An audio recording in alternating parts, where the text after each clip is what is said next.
If you don't think Daenerys was flown straight to Volantis and resurrected by the 10 or 15 red priests and priestesses that were likely standing around because they saw what was going to happen in their flames, if you don't believe that's what happened with Drogon and Daenerys' body, well then you're an idiot. In this video, I'm going to quickly discuss even more reasons why I think Daenerys was resurrected and why we're going to see her again on screen. Real quick, before we get started, could you please do me 3 massive favors, as they're not really that big of a deal, and this content is, in the very least, somewhat entertaining, as I think it provides an escape. I don't know, let me know down below, but please, could you slap a like on this video, as the like goal is going to be 420? Get it? That's a weed joke. Also, make sure you're subscribed, and this is the most important part. If you've already slapped a like, then make sure you're subscribed, and make sure you have your notifications turned all the way on, so that way you'll get an alert every single time I drop a video throughout the wait for House of the Dragon Season 1, or as it's known on this channel, The Lone Knot. Right, so first things first, we have to realize that this is not the same world that we live in 2019 when Game of Thrones ended, when everyone decided that they wanted to sort of move on with their careers. Dan and Dave specifically, they knew that they had a Star Wars project coming up. They thought that they were going to do all these things, and now COVID sort of wrecked the entertainment industry. WB in particular doesn't exactly have too many cash cows left in their bank. I mean, let's face it, I'm a massive DC cartoon and comics fan, but their movies aren't that great. So, one thing that WB does have that is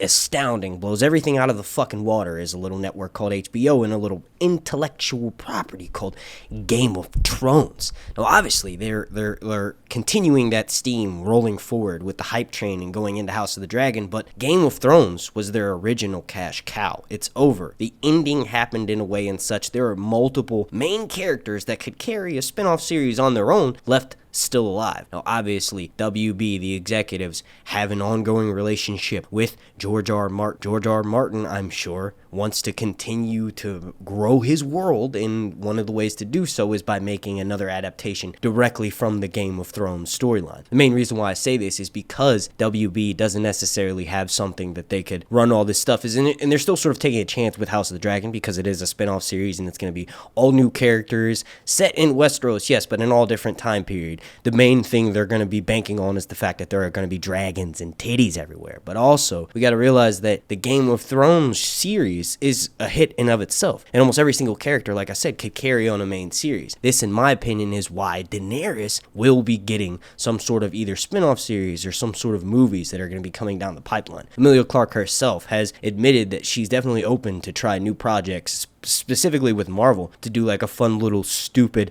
meaningless plot of a movie, but something that is not as heavy as Game of Thrones. Now, I'm not saying they need to do another 15 seasons of something, but it's totally possible to do a 2-hour movie every couple of years, or maybe like a short series where they do 6 episodes, and maybe if that turns out a hit, then they do another 6 episodes. Just something that they could sort of add on to the HBO version of the Song of Ice and Fire universe that wouldn't necessarily take away from George R. Martin's books. I mean, obviously, he hasn't put out Winds of Winter yet, and we're still waiting on Dream of Spring after that. So Martin still has plenty of time to finish his story and tell it the real way, the way he wants to. But in the meantime, between time, idiots like myself who like to watch shit on screen can delve more into the universe and get to sort of just escape more into Westeros, while, if anything, any sort of spin-off series would just expand on Martin's universe, the television universe. Which, and I'm saying this for the millionth time in my videos, we have to realize that although one inspired the other, clearly the novels inspired the television show, they are 2 separate entities. And the TV series is more like what would happen if you stripped the story down, narrowed the focus of some of the POVs, and made it a lot easier to follow if you're watching it on screen. But the important thing, and this sort of failed in the later seasons of Game of Thrones, is that it keeps the core material, the core adaptation. And one thing we need to realize is that the Dance of Dragons, the storyline that House of the Dragon is going to be based on, is a story that Martin's already finished. And while it reads like a history book, a lot of the best details have been filled in by Martin himself. So while it gives the writers and the showrunners creativity to play within the bounds of that, it's still ultimately the ending we already know, and that can't exactly be changed or manipulated too much to keep people who already know the story on their toes. So in my opinion, all of this sort of leads me into thinking that there will be a spin-off series or a movie involving Daenerys Targaryen. Now, to hit the final nail on the head, so to speak, there was an article that came out from Entertainment Weekly literally a year to the date. It came out November November 28th, but in 2019. It was the home release season 8 audio like commentary track or some shit. Now I pay monthly subscription to HBO, so I don't ever actually buy the DVDs. Sometimes I do, sometimes I don't. Any fucking way. The article goes on to state that the home video release of a documentary on the finale titled "Duty is the Death of Love," along with an audio commentary track with showrunners David Benioff, Dan Weiss, and star Emilia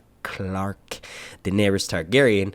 Some of the details in the release go on to state that no, Drogon did not eat Daenerys' body after the dragon carried off its mother across the sea. The dragon was headed towards Volantis. Clarke notes that fans told her that dragons eat their masters, which the showrunner shot down. Drogon's not going to eat you, Benioff assures. He's not a cat. Did you see how gently he was nudging you? Basically, as you can see right here, what they're referring to is when Drogon realizes that Daenerys is dead, he sort of gently nudges her. And if he was going to eat her, he probably would have just, gulped her down right there. And he burns the Iron Throne. They further go on to confirm that he ends up burning the Iron Throne because he's basically saying, if my mommy can't sit on the Iron Throne, then no one's going to sit on the Iron Throne. But what Drogon should have been saying is, if Jon Snow wants to kill my mommy, I'm going to burn Jon Snow into a bloody pile of fucking ashes. Like, come on, man. That's what he would have acted. But Drogon was seen flying east. East of King's Landing is Volantis. Daenerys will be coming back. It's only a matter of time. The show will be off for around 2 years and a couple of months, and around then is when I think they're going to start more so mentioning ideas. Or maybe we're going to start seeing Emilia Clarke being involved in projects in the Leavesden studio in the UK. We do know that since they're going to be filming the new series there, which is going to be involving something like 20 dragons at one fucking time, they definitely will have the possibility to use that studio to film a